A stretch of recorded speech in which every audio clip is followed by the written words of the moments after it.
good afternoon to everyone. My name is Shruti Jain. I, along with my colleague Priyanka Jain, would be moderating today's session. Before we start today's session and introduce Dr. Annu Kaushik to all of you, I would like to take a minute to brief you about some of the housekeeping rules that we have to follow to maintain the decorum of this house and make maximum out of today's session. All of you have been kept on mute, and if there is any question that you want to ask, please feel free to put that question in the Q&A tab at the bottom of your screen. If you're using a phone, the same tab appear at the top of your screen. So please put your questions in the Q&A tab. Dr. Annu Kaushik will be doing a Q&A session towards the end of today's webinar, and she will try to answer as many questions as possible. If some of those questions are unanswered due to the time constraint today, we will try to get back to you with the answers of those questions via an email in a couple of days' time. You can also expect some interesting polling time to time during the pace of the session. With this, I would now like to welcome our eminent author, Dr. Annu Kaushik. Dr. Annu Kaushik is a dynamic nursing professional with 23 years of rich experience in nursing training, education, strategic planning, and team management. She is currently working with Cloudnine Group of Hospitals as Director of Nursing. Dr. Kaushik started her career as a bedside nurse in Holy Family Hospital and then moved to public health nurse role in Maulana Azad Medical College. She then joined corporate groups like Max, Fortis, and Columbia Asia. Dr. Kaushik has been an outstanding academician with distinction during her post-graduation from RAK College of Nursing, New Delhi.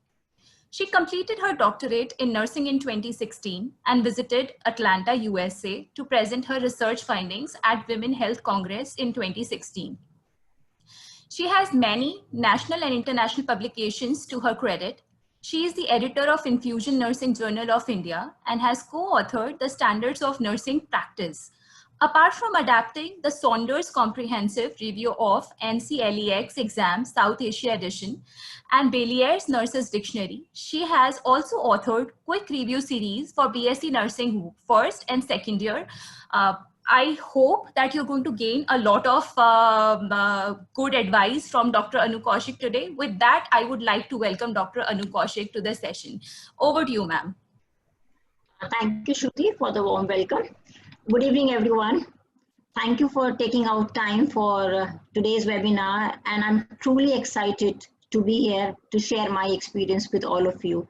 Actually, you all remind me of my college days. I clearly remember, when I was a student, how confused and I would say how anxious I was, throughout my college life. I think it's purely because of, not able to strategize, prioritize, or get some insights on how to have this work-life balance. And I think when I'm talking to the first year now, I'd say it's a roller coaster ride for for all of you, because you've actually kind of come out from a very, very protected environment, and now you are in an environment which is very new, and I'm sure you must be having a lot of anxieties related to your exam preparations, about your career, etc., etc. So I have got 1 hour's time, and there are a lot of things that I would want to talk about. So what I have done is I've tried to put up or taken up the best things that I think would be most beneficial for you guys. And then going forward, we will, go on to your subject discussion as well.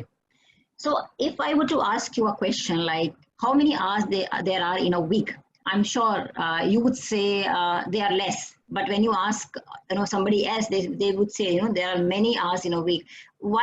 Why a student will always feel a short of time is probably because there are too many things, at hand. You have your clinical rotation going on, you have a lot of assignments to finish, you have to prepare for your tests, etc., etc.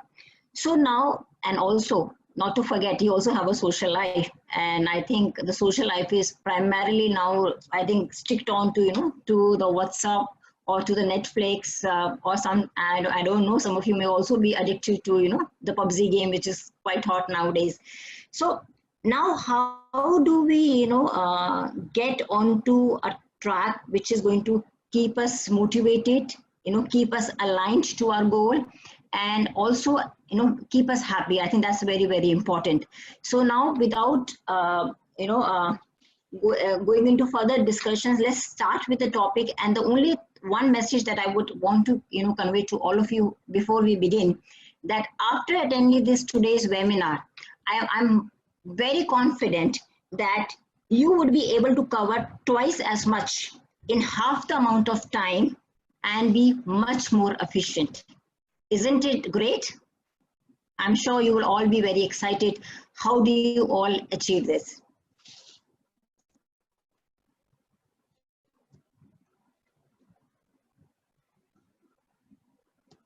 So I'm just moving on to my next slide.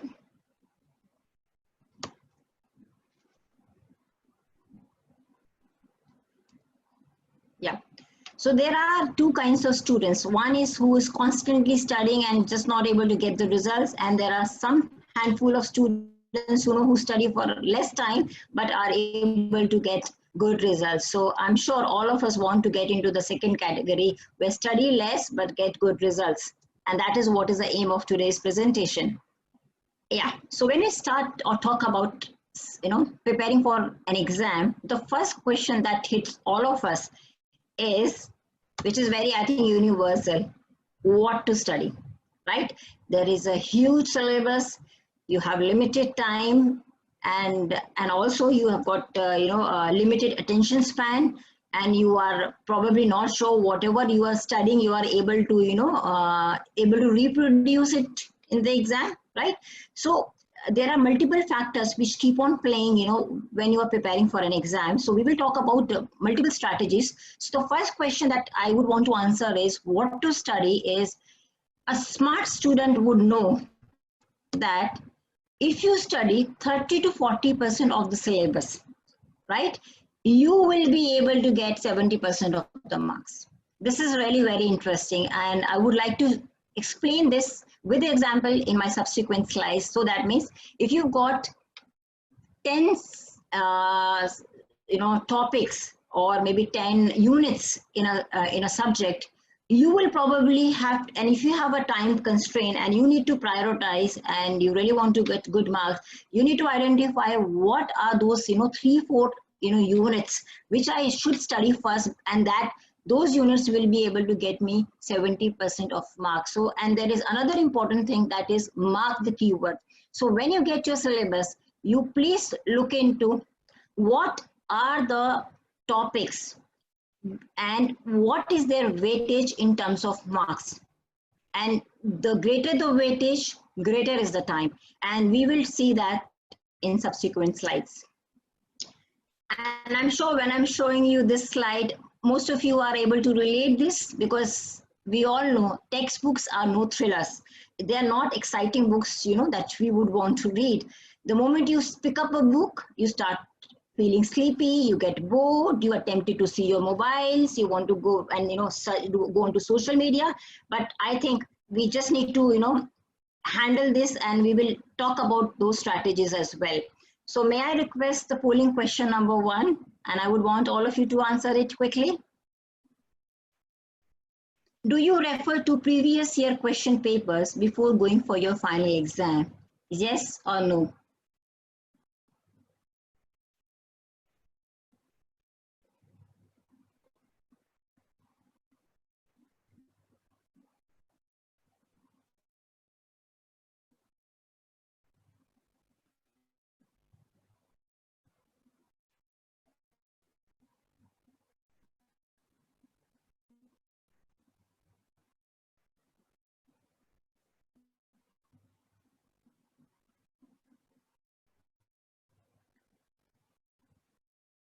Have you got the responses? Oh wow, it's very exciting to see that we've got almost 98% people saying that they do refer the previous year question papers, and we've got 7% people who says no.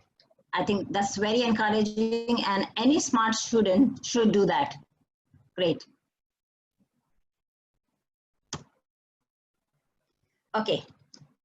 Now I'm going to throw two questions to you, and this is not to test your knowledge, but just to help you understand how there are different strategies that you will have to adopt to learn different concepts. So one of the strategies that I used to do, and I have found it very successful in remembering the difficult terminology. So let me put this question to you now.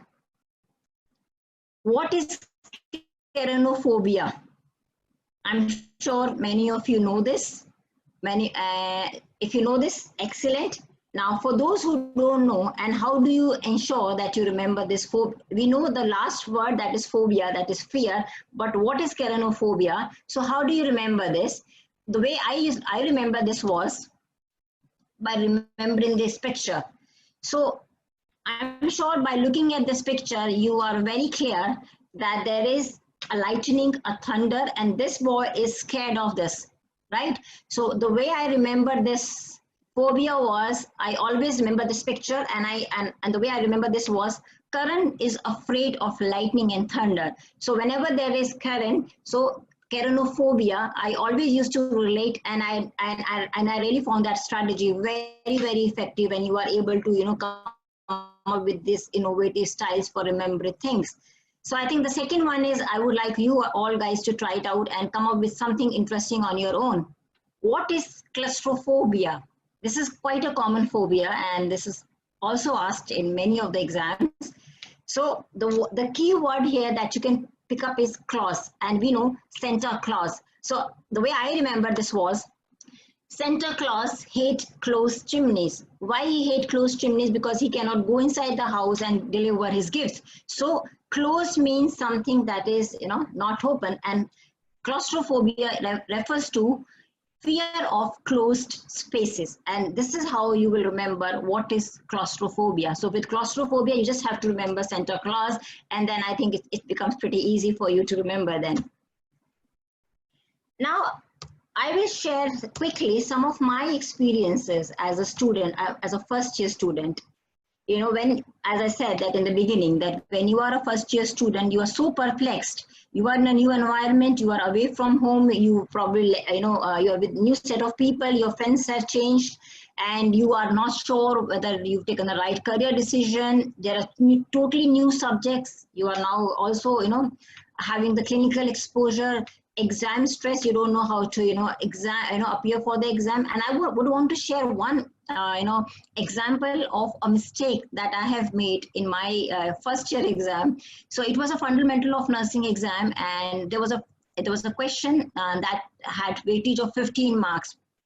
Okay, and it was on different types of pyrexia, management of pyrexia, and all that, right? So I was so excited to see that question because I knew that answer so well that I spent almost 1 hour attempting that question, because I wanted to write down everything possible that I knew about this particular question. And as a result, I ran short of time, and I actually missed attempting 3 questions in the end.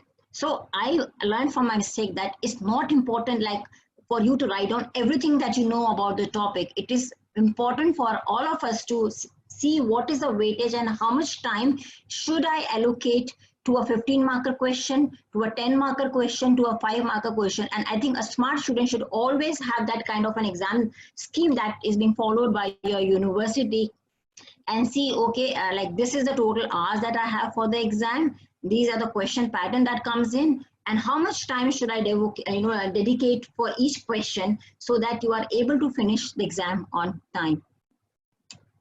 And one thing that I would want to re-emphasize here is that while we are talking about preparing for your exam, I'm not only referring here to your college exam, because college exams are one set of exams that help you to get good grades. But each one of you, I'm sure, have a bigger goal in mind. Maybe some of you want to get into a government job and clear an entrance exam. Some of you may have aspirations to go abroad and clear, those HAD exam or, NCLEX exam, etc. So when you are studying for these exams or for any topic, please remember you have to study holistically. not as, just one piece of information for an exam. So what I'm trying to tell you here is, for example, if you're studying for cardiovascular system, what I have realized over a period of time, while we are student, we only look at the exam pattern of a university exam pattern. But what you need to do more here is, you need to also refer to a book which has multiple questions for that particular system. So for example, if I have studied a cardiovascular system, I'm very confident that I will be able to attempt my exam well. But at the same time, I would also practice 100 MCQs related to a cardiovascular system, because it will help me to understand the system well, and I'm also getting prepared for other exams which are going to come after I finish my studies. Because normally what we see is people, the students actually take a 6 months break or a 1 year break, for preparing this kind of for the other exams. I don't want all of you to do that. I want you to study side by side along with your college studies, and your studies will become very exciting when you start solving MCQs, because your concept will become very, very clear. Yeah, can we have the polling question number 2? Are you able to finish your exam within the stipulated time frame? Yes or no? First years probably will have to wait and watch when they appear for the final exam, but based on your previous experience, you can answer this.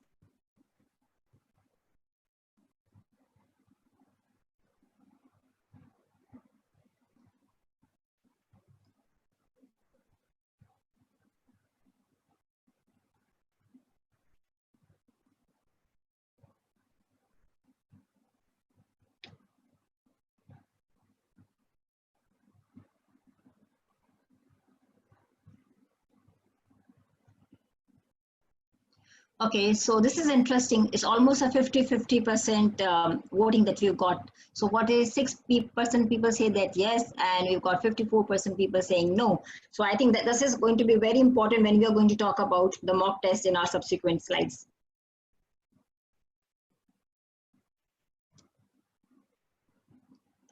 Yeah, this is a very interesting rule, and that is called as a 10% rule. So what it talks about is, and I'm going to actually give an example of 2 students who who imply or use this tool. So suppose I were to show you some 10 flashcards, and maybe the 10 flashcards maybe these, and I ask you, okay, tell me how many do you remember? So we will get different variety of responses, but one thing which is very sure, and it is being scientifically proven, that is why the rule is 10%.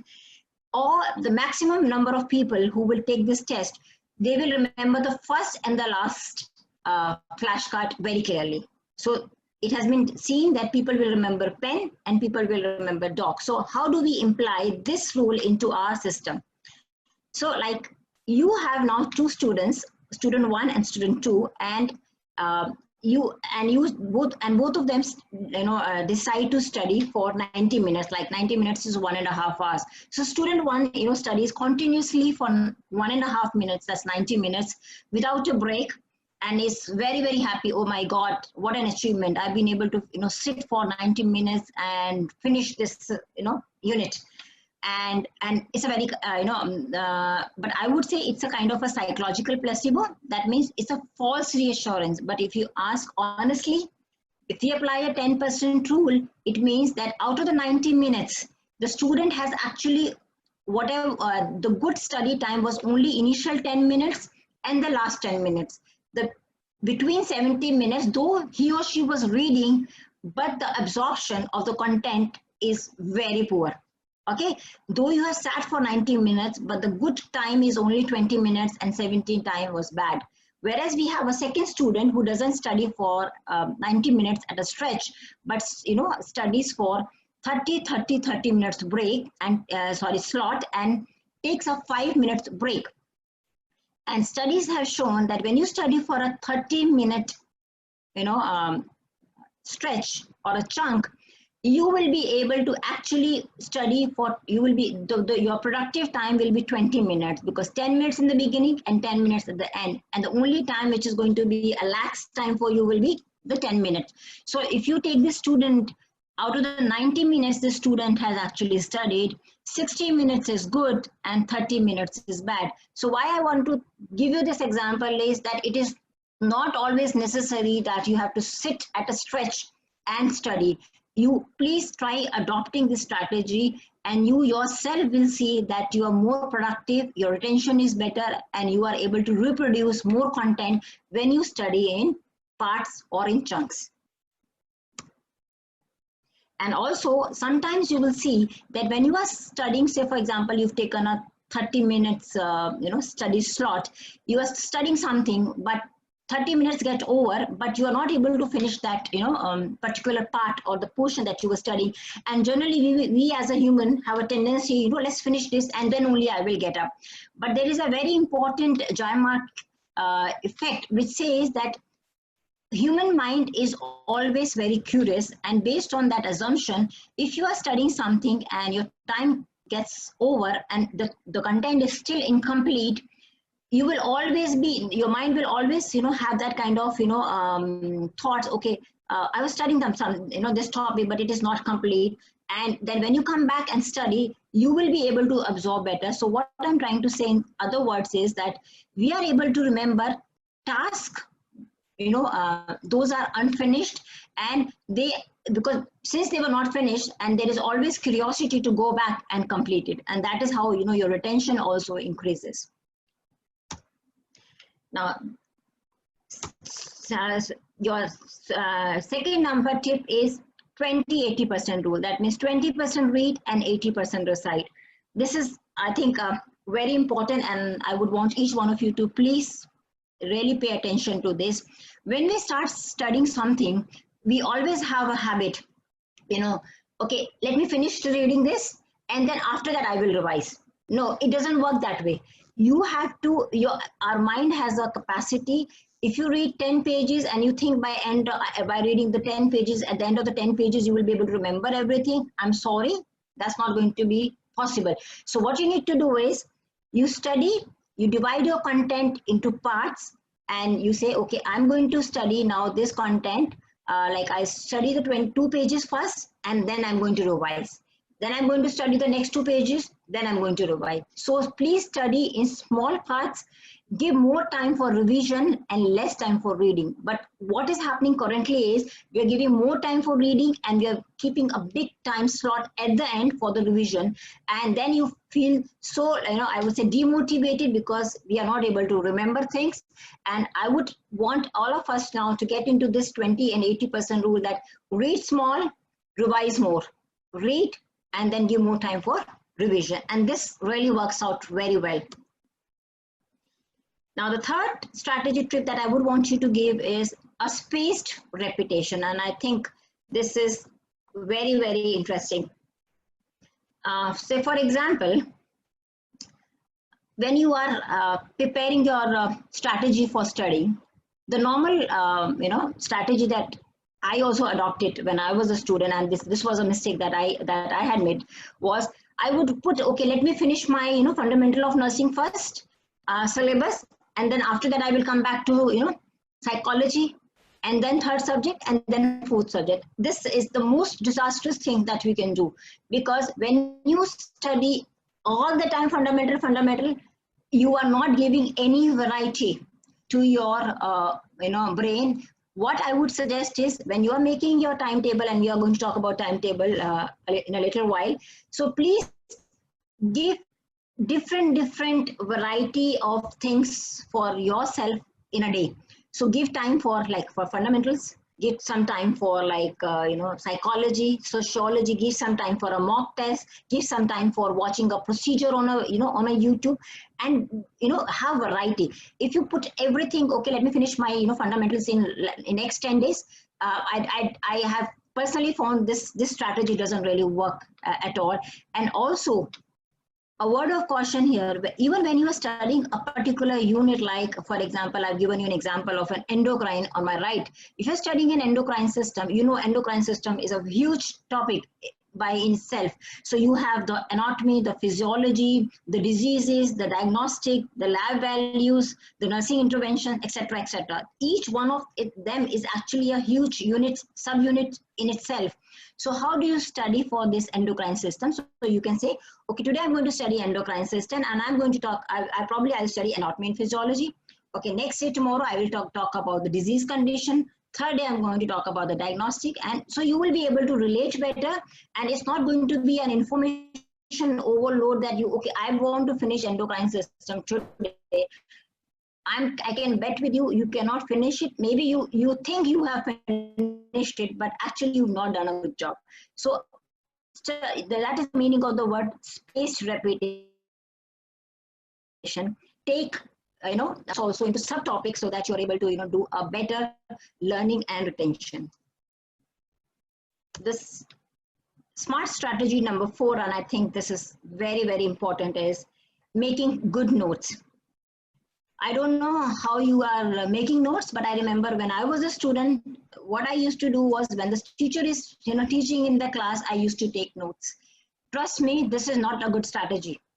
The best way to make notes is, if you know the timetable, if you know what the teacher is going to teach tomorrow, the best thing would be to prepare, have a general idea about what the teacher is going to teach in the next class. Read about it. When the teacher is talking, you are able to relate much better. You will be able to take better notes because you have a fair idea about the topic. And I know, in fact, some students who actually read the topic very thoroughly before going to the class, and I would say that's a very, very smart strategy, because if you are doing that, that means when the teacher is teaching, it's actually a good revision for you, and then you're making good notes. And then I know also some smart students, what they do is when they write their handwritten notes, they come back and they type their notes. And when you're doing this typing work, then your notes become very structured. So I've given you an example on the right side. So you can actually, okay, this was what was being taught in the class, and now let me, put them into some basic framework. Let me have, every topic, being, what are the question expected from this question? Okay, how do I answer? So that you can, actually translate your notes into an exam-oriented notes, so that it's become very, very easy. And I've also seen that some students actually, when they are preparing notes, they also use a lot of colors, Okay, let me put this color as an highlighter, let me highlight this. I also personally recommend using colors or highlighters for highlighting certain things. But there is a word of caution here. Too many colors, you're lost. So use colors very selectively, so that when you see something colored, you know that it's really important, and that is why you have highlighted it. But once you start highlighting every corner of the notebook, then it loses its main purpose. So use colors and highlighters very, very, I would say, carefully. And how you take notes actually will also be determined by where do you sit in the class. So there are a lot of studies, and there is a study by Gladwell which says that the students who sit in the front rows are the ones who will probably get, and has scientifically been seen, get around 80% or more marks. People who sit in the middle seat are the ones who get in between 70 to 80, and the people who sit at the back are the people the students who are not so well performers in the exams. So it's very important that we understand that if you want to be a good student and really pay attention to what is being taught in the class, please sit in front and take good notes and highlight your topics judiciously. And sometimes when your teacher is teaching something, you may have some doubts. So what you should do is just put a doubt column there and go back and check. And don't refer too many books. I know this is a little contrary to what you've been hearing, but I would suggest just stick to 1 or 2 good books that you find useful, and refer them. Because when you're studying something and you have 10 different books to refer to, you yourself will get so confused and frustrated that and at the end of the day you'll find you've been totally unproductive. So identify 1 or 2 good books per subject and refer them as your reference books for your future studies. Next study tip for you is study like a teacher. And honestly, I have really enjoyed doing this when I was a student, because when you especially for a difficult subject, you get a hang of the topic, you kind of become a class champion, and everybody looks, oh my God, you've learned this. So I give you an example here. I was actually very good in interpreting ECGs, and it was not that I liked it in the beginning. No, I used to hate it, but I challenged myself, and I said that no, I need to really get this topic, and this is something very important, which is going to be very important for my nursing practice. So I made it a point, and I spent numerous hours in getting myself trained, looking at the ECG strips and etc. And then I became master. And then I kind of boasted around my class. I said, if you want to learn ECG, I'm willing to teach. And I became an ECG trainer for my class and for my juniors. And I realized while doing them, obviously they were getting benefit out of it, but I got more benefit out of it, because when I was teaching, it was a constant revision for me. And when you teach something, you really have to be master of it. I think so. If you get this kind of opportunity to teach someone, I think it will be a good idea to go ahead with that. Now, this next study tip that I would want to give is, there is a formula SQ3R. So what does it mean? So before beginning any chapter, you see, okay, I have to study this particular chapter. So the normal tendency as a student is that, okay, you open the book, start reading first page, second page, third page, fourth page. No, I would not recommend that strategy. I would say is, you please first do a survey of the chapter. Quickly go through the pages. What are the main topics that are being covered in this chapter? Second is, look at the questions at the back. What are the commonly asked questions from this chapter? So when you are going to read through, you will be able to link or relate better with the content. And then after that, we will follow the 3 R's that we've already discussed. That is a 20 and an 80%. That means 20% for read and 80% for recite or revision. And what we have also talked about is a spaced repetition, not having one content being read in one bulk, but in small chunks or portions that we have discussed. So you will find this strategy quite useful. It will give you a better overview before starting to read any topic. Now, I think this is everybody's favorite, right? Mnemonics, and they have been of great help. Trust me, especially for anatomy, physiology, for disease conditions, and for events which were like sequential, which had a flow or an event to follow. But a word of caution for mnemonics: don't try to use mnemonics for pharmacology, because I myself have actually gone berserk about it. There are a lot of errors that you can make. So refrain yourself from making mnemonics for pharmacology. Yeah, but mnemonics are best for anatomy, physiology, for disease conditions, and for sequential. I'll give you some example, and I'm sure you also may be having many. So for example, you can have for like the warning signs of complications of contraceptives, you can say aches. So this is what you have made. Like when you make a perinatal assessment, A, B, C, D, E, F. So that's pretty easy to remember.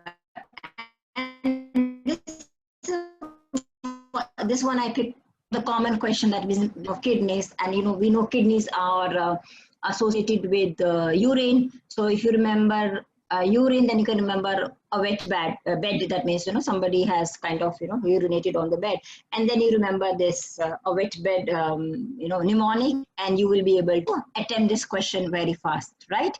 Don't have too many mnemonics, I'm telling you, because I have seen that there are some students who make many mnemonics. When you have too many mnemonics, you get so utterly confused, and you say, oh my God, what did I make mnemonic? What was a mnemonic for this? What was a mnemonic for that? So be very selective in mix. there is something called, it's on a line of mnemonic, but it's something called as acrostics. Acrostics are also an easy way of remembering things, but they don't go word by word like in case of mnemonic, like A stands for this, B stands for that. But in this case, you make a sentence. So for example, if you want to remember what are the medications being used in case of Parkinsonism disease, like maybe it is difficult for us to remember A, L, B, M. So what you can do is you make an interesting sentence. All loves boxing matches. Okay, so you can remember, okay, Parkinsonism, okay, they would like to play boxes, but they are not able to play. Stands for this, L stands for this, and B and M. So sometimes you may not be able to formulate a word, but you will be able to formulate an interesting sentence, and that sentence will be able to help you to remember the important terminology. And these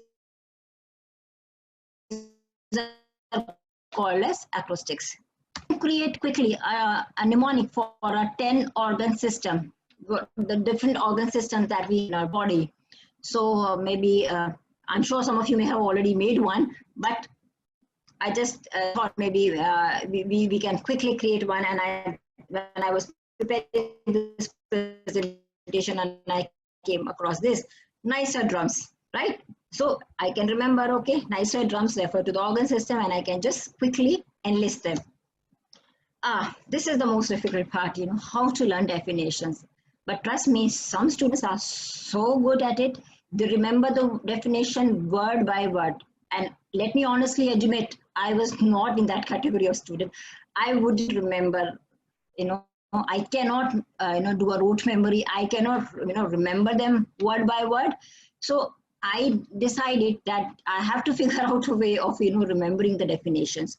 The best is if you can remember, but I will just give you an example, like the definition, okay, define perioperative nursing, right? So it's like, it's given a one definition on the screen, and then it's the same thing that can also be put in, in a different way, but both are actually conveying the same meaning.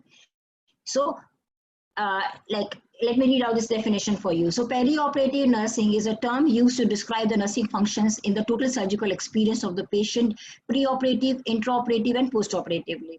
Maybe I may not be able to remember exact word by word, but I know that the patient has a three-phase in this experience. So I may say that perioperative refers to the management and treatment of client during the three phases of surgery.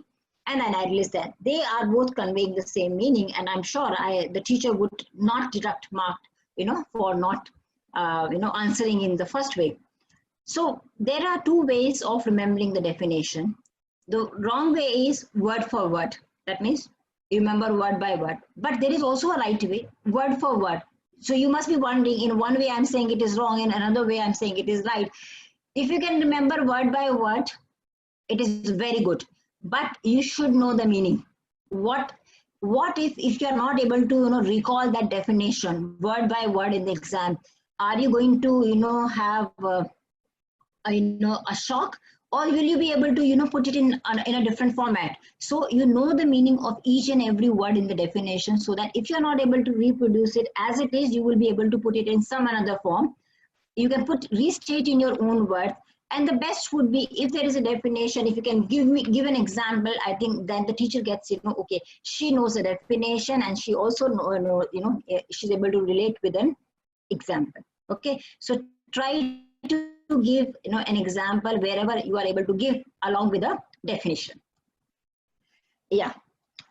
So we've talked about mnemonics, we talk about acrostics. Now this is something called as a visual imagination, and this trick is especially useful if you are good at imagining, and if you can put some content along with the image. So for example, if you see now you get a question on like what are the signs and symptoms of a patient with type 2 diabetes. Okay, so if I have imagined this lady with when it comes to type 2 diabetes, so I know a sedentary lifestyle. So by looking at it, she's sitting on a sofa. Yeah, she's having a sedentary lifestyle, and maybe she's got an age of more than 50 years. She's got a high BP. She's looking lethargic. She's tired, right? So I will be able to pick up, lot, like she's got this boil on the, food, food. So I can actually pick up many points by looking at this, picture. I may not be able to say, I will say like, remember all of it, but I'm sure I will be able to pick up a good number of signs and symptoms and conditions by looking at the picture. So sometimes you may have to come up with such kind of visual, picturizations also when you have, some disease conditions. Then is you have a dedicated place for study. I think this is a rule that is applicable for all of us. A study place should be a kind of a sacred place which is only meant for study. Why I'm saying that? Because when you get into a study place, your mind gets acclimatized that, okay, this is a place where I need to study, and I cannot watch TV here, I cannot eat my food here, and then you are conditioning your mind that you are getting into a serious zone. The next is magic of timeline. So this is, I think, really going to work well for us if we know how much time we have and how much we have to study, right? So if you know that I've got these many months or these many days and this is what I need to study, then you have to do a backward calculation, okay? I've got 5 subjects to study and these are the hours that I have. Okay, how much? So first of all is you need to divide equal time to all the 5 subjects, because all the 5 subjects have equal marks, right?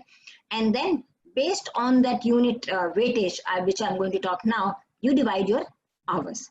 And very important is that you don't create an unrealistic timetable.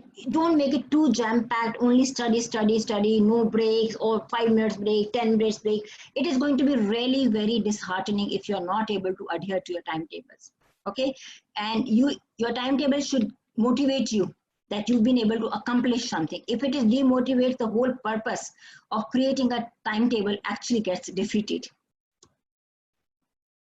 So you can divide your timetable as I have 30 days, 45 days, 60 days, prepare a checklist, an exam checklist, okay, or maybe a subject-wise checklist. Okay, this is what I was supposed to do and this is what I have done, and you are able to keep a track of how is your progress going on. Important point, keep the most challenging topic or the difficult subject first, because when you start studying first in the morning, your attention span, this is also being called as the golden hour, is most productive. So keep difficult topics in the beginning, and then you can have and you can probably go into the descending order as the day progress. So just given you a quick a sample timetable. So what you can devise your own timetable. So what I'm just trying to say here is, so if you look at the timetable, I have given an example, what should be your break, what you should eat, what should you exercise, what you should study, like study the content, take a practice test, things like that. And also given you time for your social networking, which is very important. You cannot be devoid of it, but yeah, it has to be managed well. This is just a continuation of that. And last, the thing that I think which is not being given much importance is the sleep. Sleep is your brain food. That means if you don't sleep well, your brain will not work well. And a good sleep increases the alpha waves in the brain, which is very, very important for a good working. And you need to sleep at least 7.5 hours to 8 hours daily. You need to exercise. I cannot re-emphasize on the importance of exercise. And normally I see that once you get into college, we don't exercise. Exercise actually produce endorphins, which are, which elevates our mood, which keep us happy. And a happy person definitely will be able to show more productive results. Good nutrition refers to eating a high protein diet, complex carbohydrates, drinking good amount of water, around 4 to 5 liters of water every day. But what we see is people eating pizza, junk foods. These are definitely a no. Okay, so you need to take care of your health in order to study well, and that's very, very important.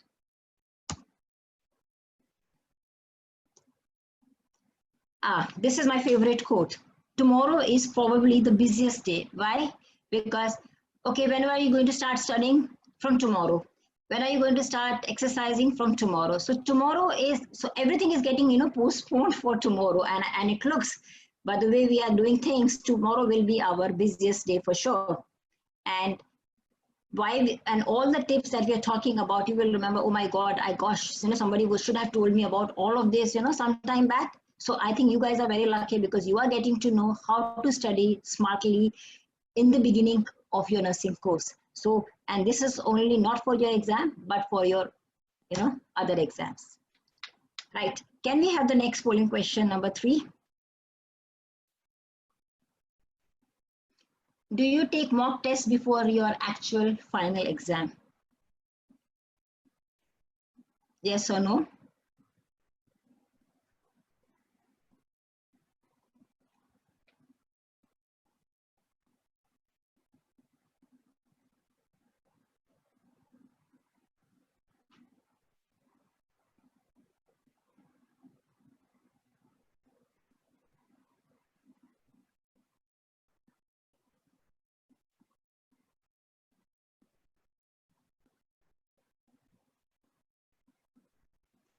Can we have the answers? Okay, so we've got 56% people saying that they take the mock test before the exam, and 45% says no. Okay, interesting.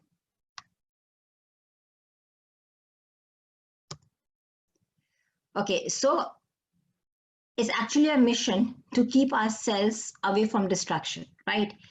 These mobile phones are a nuisance, because every time there is a notification, we are so tempted to see it.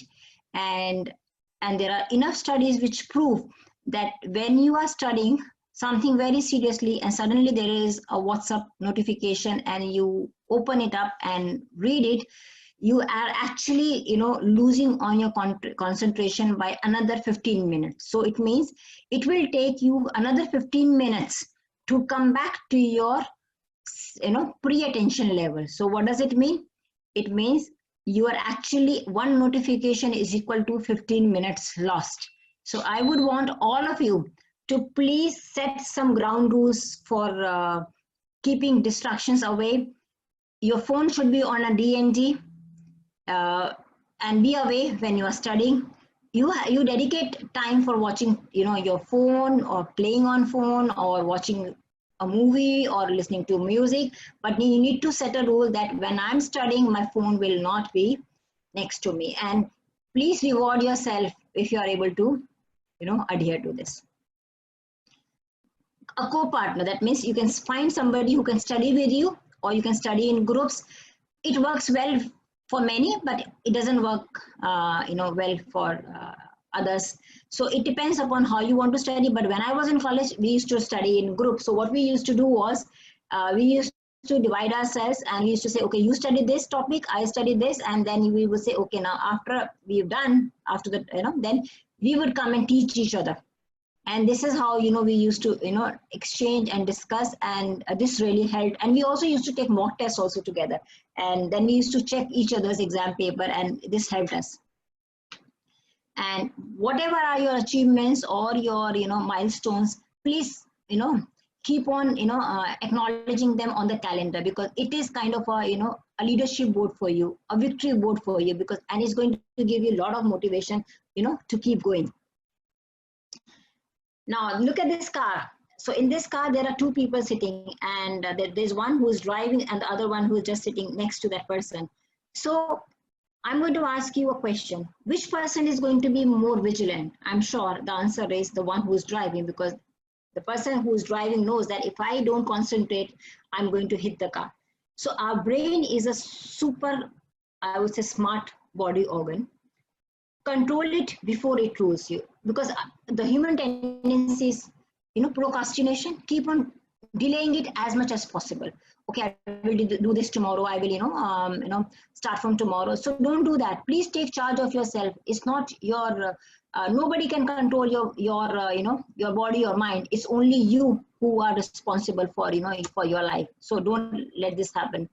And my favorite quote, laziness and procrastination are like credit cards. Laziness and procrastination, I've already said that, your tendency to, postpone things why I am comparing them to credit cards is because you enjoy them till the time you don't get the bills. So the moment you get the bills of credit card, what do you say? Oh my God, what did I do? Why did I go for shopping? Similarly, laziness and procrastination will get you bad results in the longer run, and you will say, oh my God, why I did not control myself.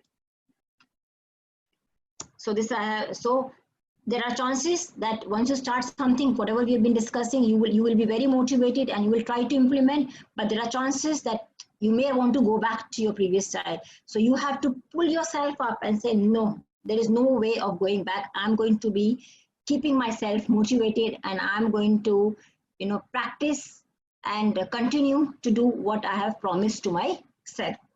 Self-discipline is very, very important. And distraction and direction are inversely proportional. That what does it mean? The more distracted you are, less is your focus or goal or direction. More is your direction, less is your distraction. That means the more focused you are, the less will be your phone calls, your friends, all other things will go, on the lower front. Cultivate passion. There are now a lot of good, stuff available on YouTube. So, for example, if you're studying a system, like you want to study the circulation of blood. So before you maybe start reading the textbook, you go into the video. There are a lot of you just click on blood circulation in human being. You will come across such wonderful, animated videos, actual videos, which will, infuse a lot of enthusiasm, and you will be able to relate much better when you're going to read them in the textbook. Reward yourself, which I have mentioned, and then please take charge of your life. Polling question number 4, please.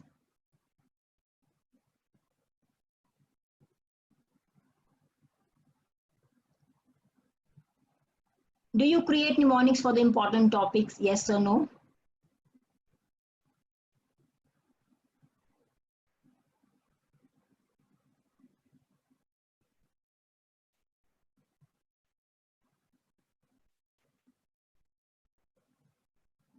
Can we have the answers, please?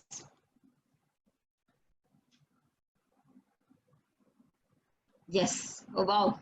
Very encouraging. So you got 79% people adopting mnemonics and 21% no. So word of caution, don't create too many mnemonics, otherwise you'll get all confused.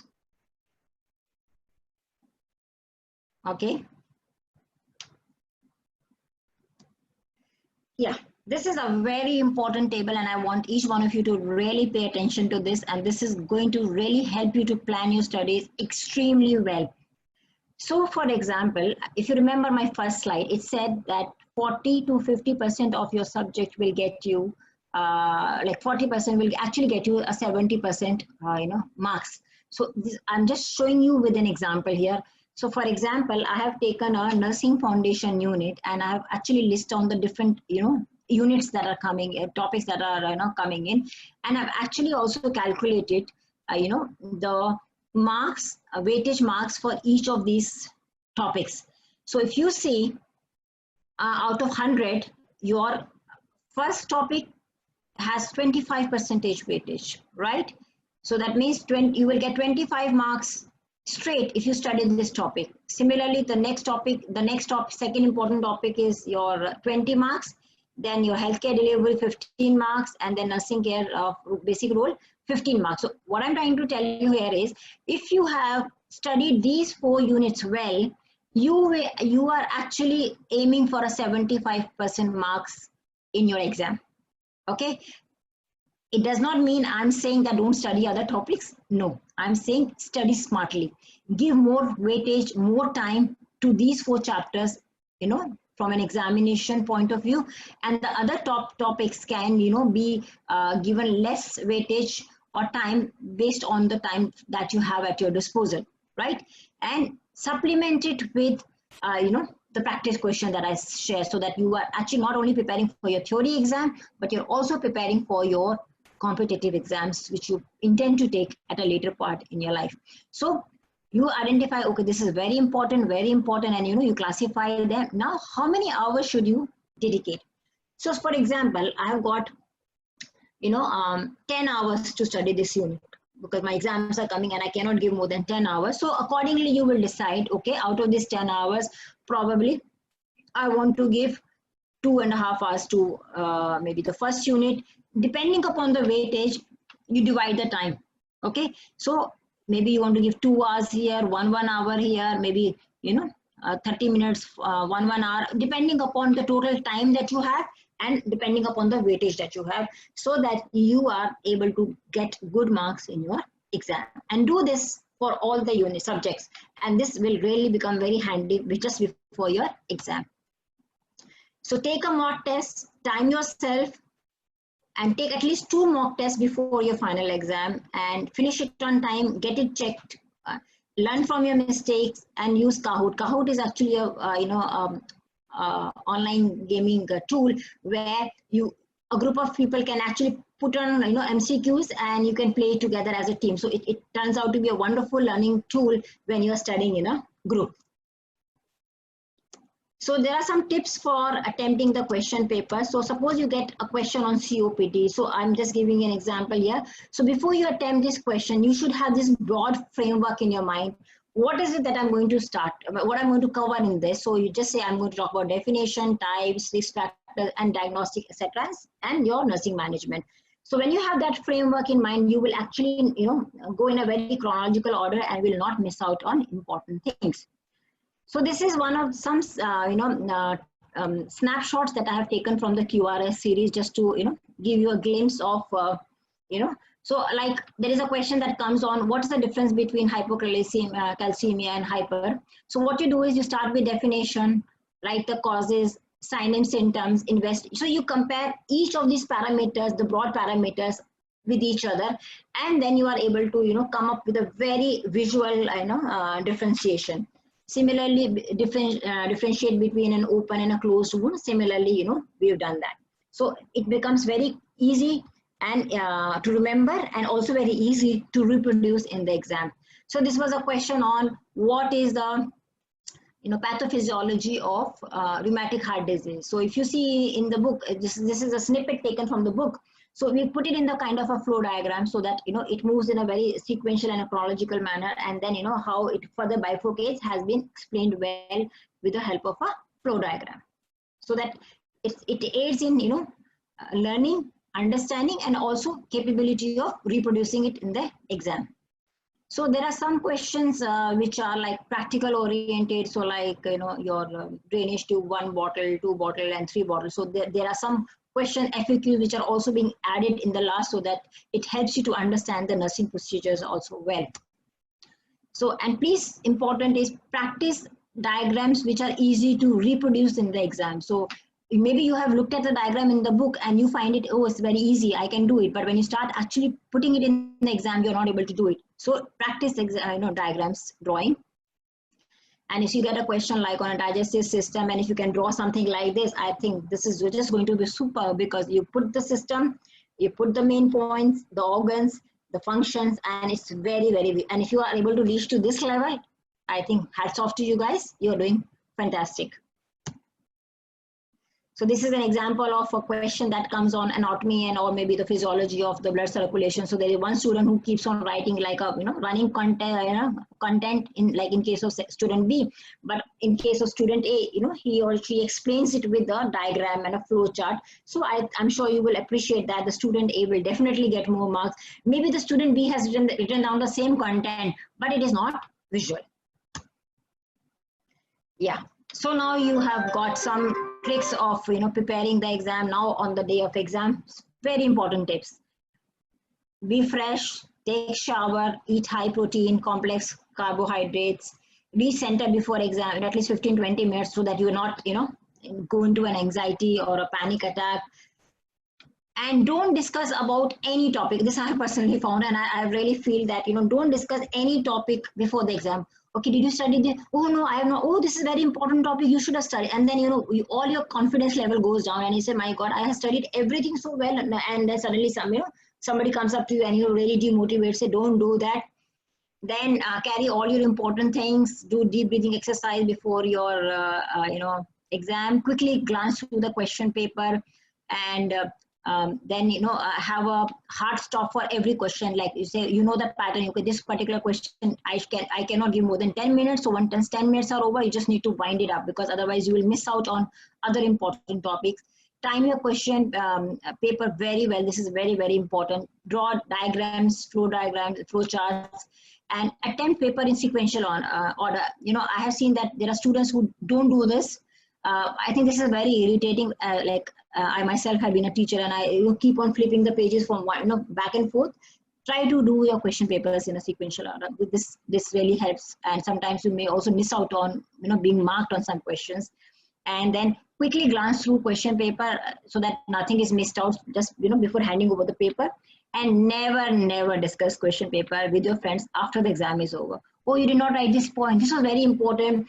You should have added this. And then what will happen is that you will be so demotivated, and you will not be motivated enough to study for your next exam.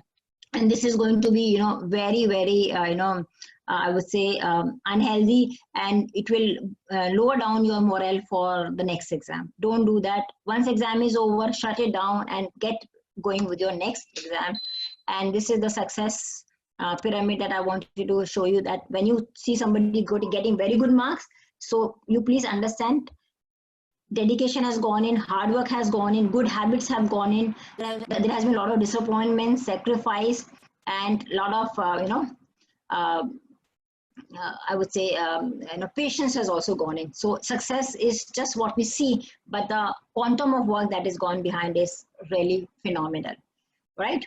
So I just wanted to, since I said that we have a very limited time frame, so it is just not possible to cover all the subjects in detail. I've just given you an example. Like, for example, if you're talking about a gastro, this is how you should actually prepare your slides or your syllabus. You identify the topic, write down what are the most common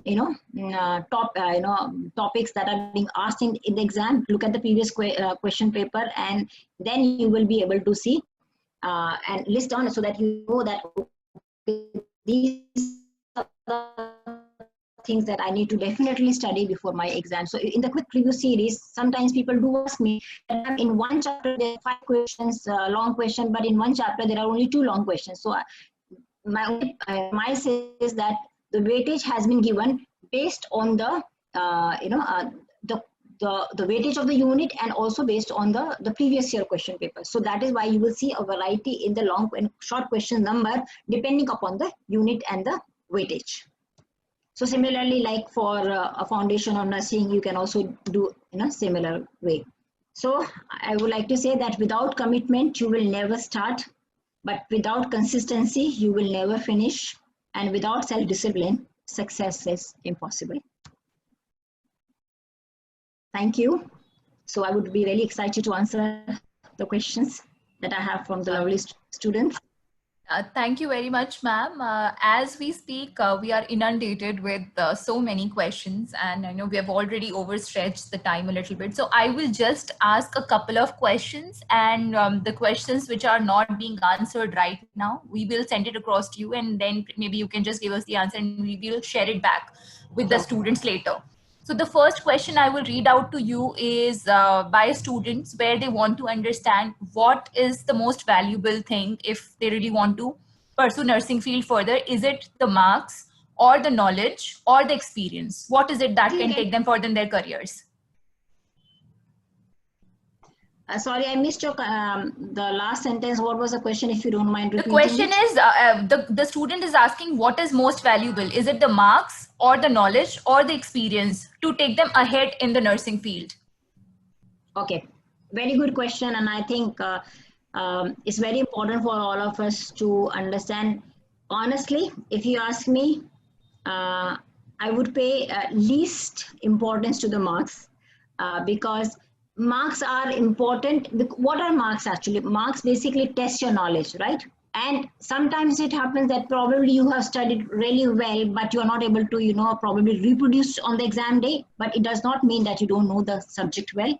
Or maybe it was one hard day where, you had prepared something and the question paper came, totally different. So I would say when you talk, like if I talk about my journey or, like from where I started and from where I was, I would say I don't even remember what was my percentage in my first year B.Sc anatomy paper or in my psychology paper. Yeah, I know I passed and I got good marks, but it really doesn't matter. I think the most important thing is to have a very strong knowledge base. You need to know your content very well. You should be able to apply it in actual nursing practice. So when you're studying, say for example, cardiovascular system, you need to be able to apply that knowledge into your clinical practice, because when you are able to apply that, you will be able to have a very good clinical experience, because ultimately the bottom line is we are all studying with one common goal, that we want to take care of our patients. It can be in different settings. It can be, in a hospital setting. It can be, in a community setting. It could be in a nursing college. It could be, maybe overseas. But the bottom line is whatever we learn has to be applied in practice. So I would say please focus on on studying in such a way that you will be able to apply that into a clinical practice. That's the most important thing. Rote remembering, or just remembering them for the sake of remembering it, and then you don't remember them after your exams are over. That's not good. That's really not good. I think that is a very, very good answer. Now, I will ask just one more question, and this is a question which has come up to us from various students, and it is pretty much the same. And they want to understand how to make the learning easy during this lockdown, considering that the way of learning has changed from the physical books medium to the digital mediums. It's phones or the laptops or the tablets. Some of the students have left their books also in the hostel. So how should they adapt to this ever-changing environment, and how should they stay focused during the lockdown? Okay, good. Very good question. And I think that all of us are actually getting ourselves to the new normal. I would personally say that, and I have in fact seen a couple of kids in my family who are also now getting studying on the laptop or the tablet. But my submission is that I'm sure that you are also having a lot of sessions or the lectures on the Zoom, right, or on my Teams, and you have to attend your nursing lectures through that medium. That's perfectly fine, because you cannot be physically present in the college. So that's one strategy that we all have to adopt. But second thing that I would want to say here is, don't be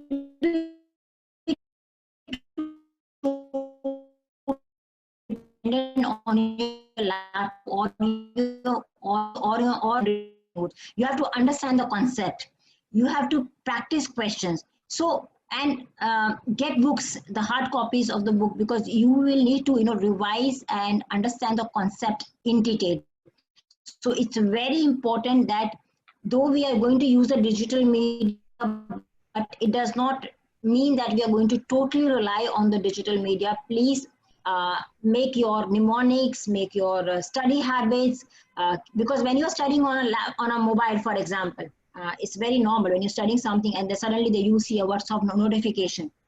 I'm sure that all of us will be tempted to see the notification. And as I've already explained you, that these notifications are going to be a big time distractor, and they will take away your concentration for the next 15 minutes. So please maintain a balance. Give some study time for the books, or for making self notes, or taking some mock tests, and also have some time for digital. But a combination method is the one that is going to really work out well. And form study groups. You can, as I said, that you can have co-partners. As I talked about the Kahoot online game, study in groups, have good discussions, have Zoom meetings, let somebody present a topic, or have this MCQs being played and have a competition amongst each other. Okay, let's study today the drug calculation. Okay, you put 10 questions on drug calculations, and you say, okay, let's see who does the fastest and the right. So you will have to come up with some innovative ways to keep yourself motivated and engaged. Thank you very much, ma'am. We have completely run out of time, and I don't think we can take any more questions. So I will just tell all the students that all of your questions will be answered in the due course of time. A recorded version of this webinar will also be circulated back to you over an email in a couple of weeks' time, so that you can consume it at your leisure. So with that, I think there is one last question that ma'am has kept in her slides. So please answer to that question using the Q&A tab. And with that, ma'am, any parting words that you want to mention? This has been extremely, extremely knowledgeable session for all the students.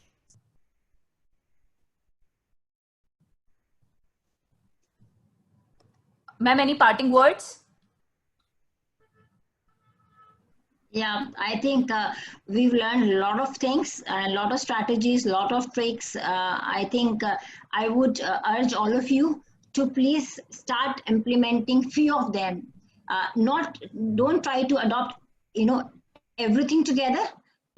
Maybe, identify top 2 or 3 strategies that you would want to adapt, get used to it, get into a habit formation, and then and see the results, and do share with your friends so that you are able to help your colleagues who are struggling with this examination fear. But I think once you are having a good plan and strategies, I'm sure you will all going to rock.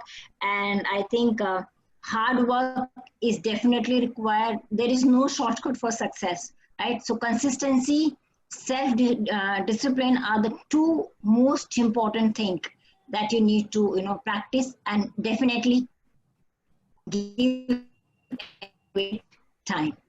And since we had only 1 hour for today's session, so I just want to ask each one of you here that if we plan in future a subject-wise session on important topic, like where we talk about okay okay, in anatomy, what is it that you need to prepare, what are the long questions, short questions. Similarly, unit wise we can talk about, and you can also have some practical FAQs that can also be incorporated along with the subject wise thing. So if yes, then you can press yes in the QA box, then we would be willing, we'll come back with, to the next session. So I think, ma'am, we have accommodated a lot of answers here, and as we speak, we are getting a lot of answers to this question also. We will consolidate the feedback and we will reach out to you for such interesting sessions in the future. We have a hard stop right now, and I would just like to thank all the participants who have taken out time, and I'm sure everybody has gained a lot from this session today. Thank you very much, ma'am, for taking out time yourself to impart this knowledgeable session to our student. With that, I would just like to end the session. Thank you all very much. Thank you so much. It was truly a pleasure, and I think you people are very lucky that you are in the first year of your college and you are getting the right direction. And I'm sure if you really implement them, you will have a successful career. Wishing you all the very best, and thank you, Elizabeth, for giving me this opportunity. I think it has been truly a wonderful experience for me. Thank you so much. Thank you.